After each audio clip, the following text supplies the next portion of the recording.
Қайырлы күн, бүгін сіздерге өте дәмді, керемет болып шығатын котлеттің рецептісімен бөлісетін боламын. Міндетті түрде видеоны соңына дейін қарап, каналға тіркелуді ұмытпаңыздар.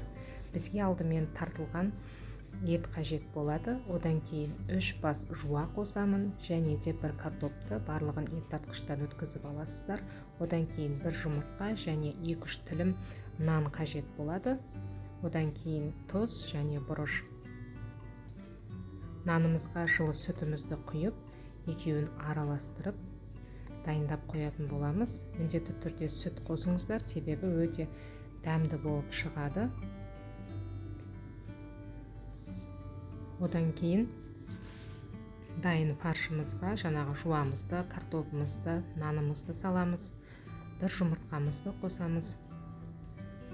Татымына қарай тұз бен бұрышты көз мөлшерлеріңізбен қоса бересіздер. Одан кейін қолымыздың көмегімен жақсылап араластырып біріктіретін боламыз. Бізде фаршымыз дайын. Енді кезекте котлеттерімізді дайындаймыз. Осылай қолымыздың көмегімізбен домалата отырып формалар жасаймыз. Дайын болған формаларымызды ұнға ауната отырып қуырамыз. Табамызға майымызды құйып, майымыз қызған соң котлеттерімізді салып, екі жағын жақсылап қызартып пісіретін боламыз. Одан кейін котлеттерімізді дайындап алған соң, жаңағы табамызға бір кеседей су құйып, суымыз қайнаған соң, оның үстіне жаңағы пісқан котлеттерімізді саламыз.